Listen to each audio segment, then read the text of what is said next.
contohnya macam PPE 116. Dia ada satu bahagian memang betul-betul bahagian PPE 116. So dia adalah kaedah-kaedah dia semua. Tapi tak, untuk MFRS 123 dia lebih kepada dia apa nak kata, dia punya information dia cuma supply pemahaman tu kepada boleh katakan dia akan digunakan oleh hampir ke semua MFRS yang kita belajar. Faham tak? Kalau kamu tengok balik, borrowing cost ni adalah di refer kepada interest and others costs incurred by entity in connection with borrowing of funds. Maksudnya dia kata apa-apalah interest yang kita tanggung ataupun apa-apa lagi kos yang berkaitan dengan kita nak pinjam duit. Kamu kena faham, bila kamu pinjam duit daripada bank, kamu pinjam duit bukan sekadar kamu akan bayar interest. Tak. Dia ada lagi beberapa kos-kos lain yang kamu kena tanggung. Faham tak? Kadang-kadang dia ada insurance cost. Kamu kena faham benda-benda ni. Bila kamu, sebab kamu mungkin tak pernah buat loan. So kalau kata kamu buat even personal loan pun, kamu akan nampak, katakan orang selalu akan nampak, oh kita pinjam loan, kemudian kita akan bayar lebih dan lebihan tu kita panggil interest. Dia bukan sekadar yang tu. Bila pinjam loan, kadang-kadang dia akan ada processing fees dia. Processing fees dia ada duty stamp, dia ada legal fees. Kalau kata kita menggunakan perkhidmatan lawyer, dia ada legal fees. Semua kos-kos tu itu kita panggil borrowing cost. Dia bukan sekadar borrowing cost ni hanya interest tu saja. Faham tak? Yang kita bayar lebih. Kita pinjam 1,000, kita bayar 200. Dan 200 tu je yang kita ingat dia adalah borrowing cost. Tak. Borrowing cost katakan dalam kita pinjam tu, dia ada legal fees, katakan RM RM100. So RM100 kita akan ambil kira sebagai borrowing cost juga. Maksudnya borrowing cost kita tadi interest RM200, processing fees dengan legal fees RM100. So kita kena tambah. So 200 tambah RM100, so 300 kita punya borrowing cost. Clear tak pasal benda ni?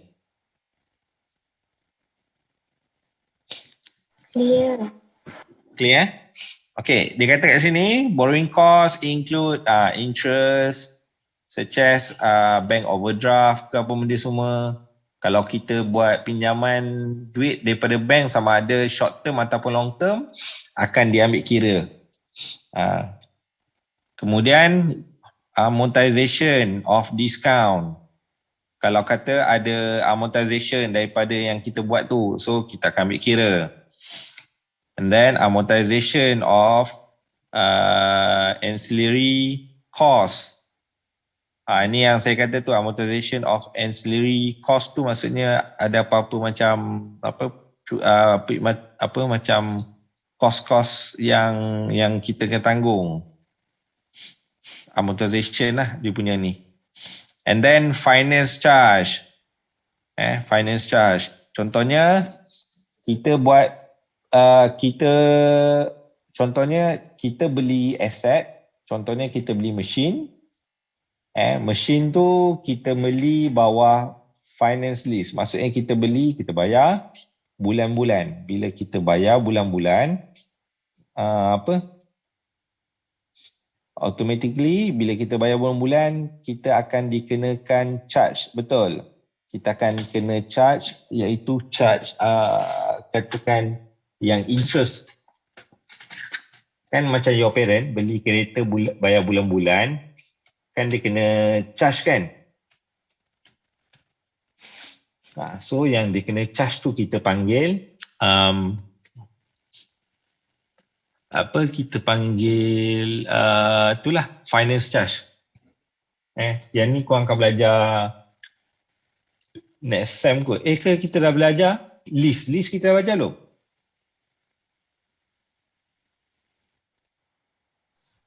Tak pasti rasa. List belum kan? Belum kan? Tak ada kan? Rasa tak ada. List belum. Dan tak ada list. Okay. Apa lagi?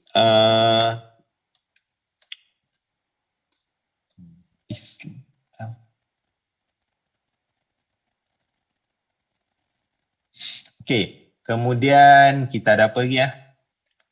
Lepas list.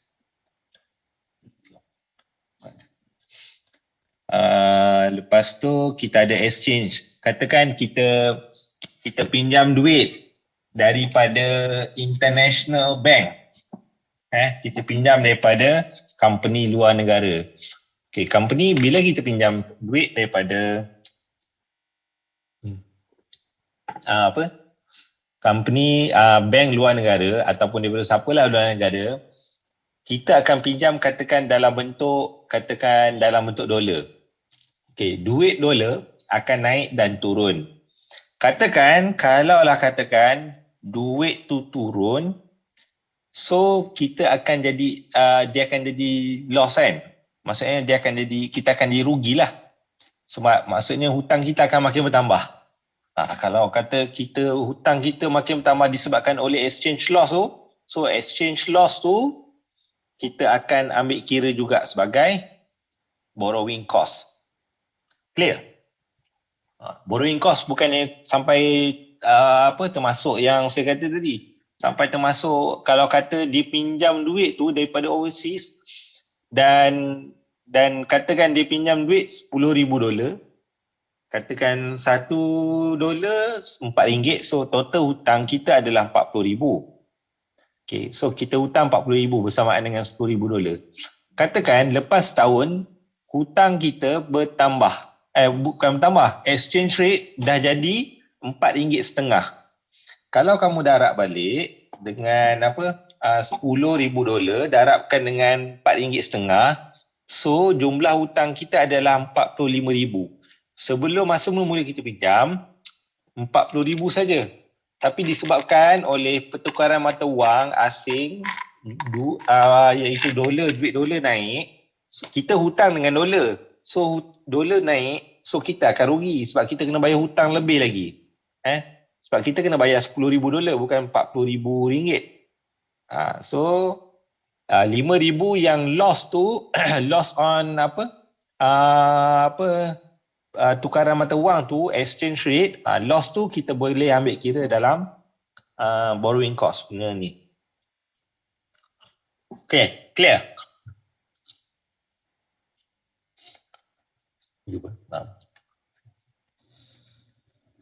Ada apa yang tanya?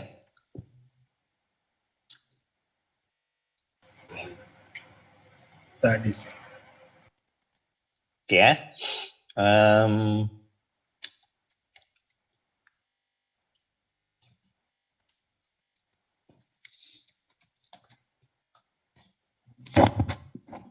dan kalau kamu tengok balik dia kata borrowing cost that are directly attributable to acquisition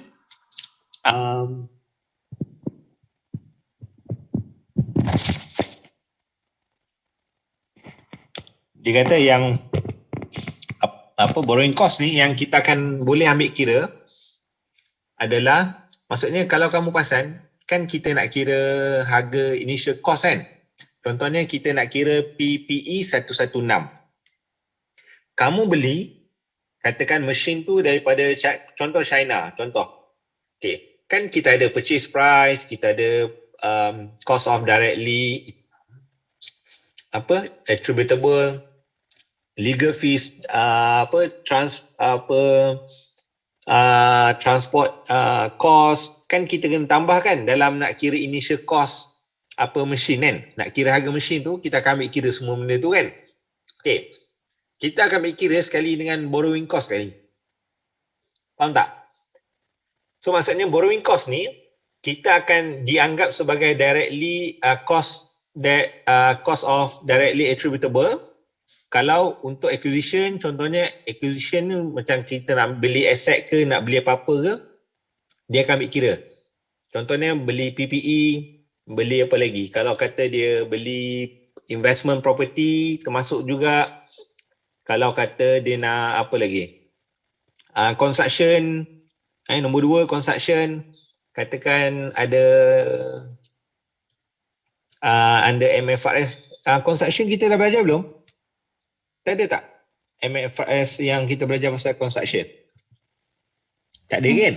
Kontrak ke? Construction contract. Sem lepas. Selepas kan? Yang tu lah. Kalau korang perasan, kalau kata borrowing cost, katakan kita nak bina bangunan besar. Kita nak bina bangunan besar. Kemudian kita buat loan. Kan? Kita buat loan, katakan kita ada interest yang dikenakan terhadap kita. So interest tu, kita boleh, cost interest tu kita boleh tambah dalam harga nak kira bangunan tu. Cost apa bangunan tu. And then production, dalam production, and then dia kata untuk ni acquisition ataupun production of qualifying asset. Itu semua boleh yang mana kita akan capitalize as a part of cost cost of asset provided and then it is probable that they will result in future economic benefit to the entity and cost can be measured reliably. Okay, faham maksudnya kat sini borrowing cost ni dia akan diambil kira untuk kalau kata kita untuk dia akan supply information untuk macam saya kata tadi MFRS 116 kalau kata nak beli aset ada borrowing cost tu kita akan ambil kira. Katakan kita nak beli apa lagi? Nak beli building, investment property. Investment property kalau kata ada borrowing cost pun kita akan ambil kira sekali.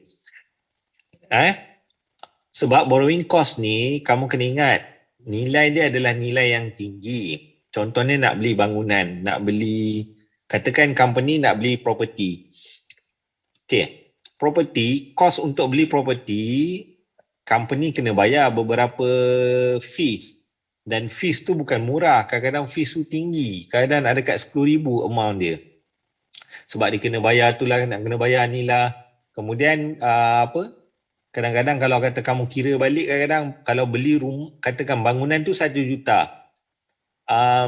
Dia beli secara loan. Okey, bila dia beli secara loan, kalau kata interest dia lebih kurang 4%, berapa setahun dia kena? 1 juta darab 4%, berapa? 40,000 Kan?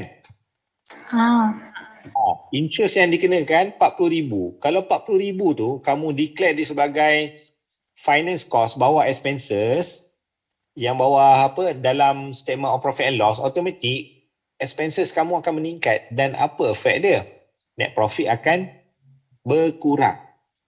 Nampak? So dia macam tak adalah kamu interest yang dikenakan tu sebenarnya adalah untuk kita beli aset. So apa yang dia kata kat sini adalah why not yang interest tu kita akan capitalize. Sebab bila kita capitalize dia tak akan record dalam kita tak akan record dalam expenses. Faham tak? Sebab tu kepentingan untuk ni. Sebab kalau kata setengah accountant yang tak tahu pasal borrowing cost ni, dia akan treat borrowing cost ni sebagai macam contohnya interest on loan. Dia akan treat sebagai interest on loan. Interest on loan dia letak bawah expenses. So rugilah company. So net profit company akan berkurang. So kalau kata accountant yang bijak, dia tahu main permainan macam mana cara nak adjust. So dia tahulah nak buat macam mana. Wah, ni kegunaan dia. Sebab kalau kata korang hanya diploma level, korang tak belajar pasal benda ni. Adalah belajar tapi tak ditekankan sangat. Tak belajar. MFIS 1 ni tak ada dalam ni.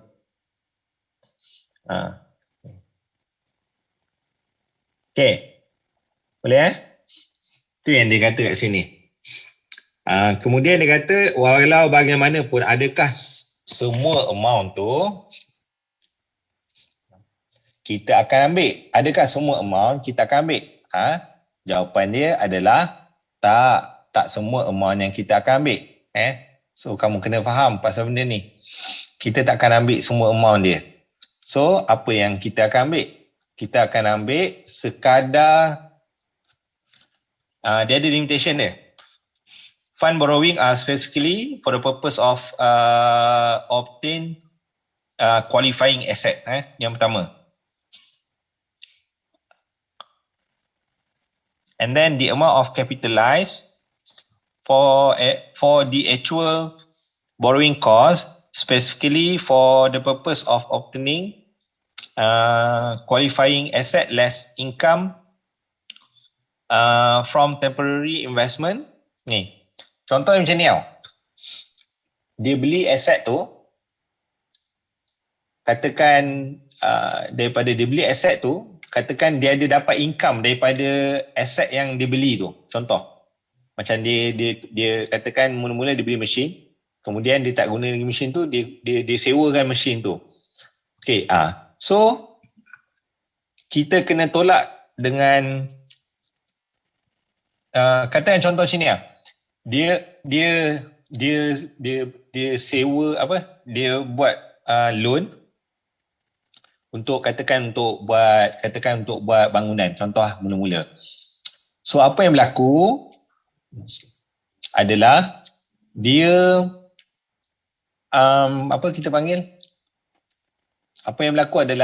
dia duit yang dia dapat bila nak buat bangunan dia tak bayar sekaligus. Apa yang dia buat adalah mungkin dia dapat 1 juta, dia guna dulu 300,000 untuk bayar kontraktor. So ada balance lagi 700,000. 700,000 dia pergi masuk dalam mana-mana portfolio investment. Katakan contoh. Katakan portfolio investment tu katakan ada dapat dividen yang tinggi.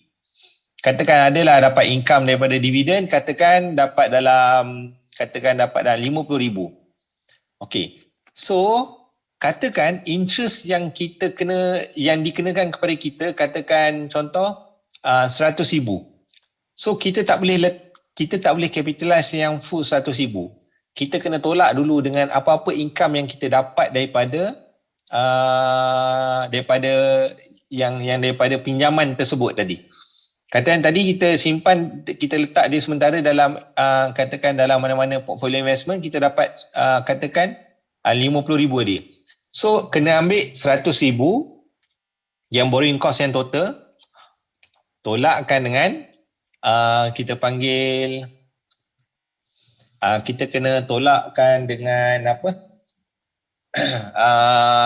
kena tolakkan dengan yang income yang kita dapat.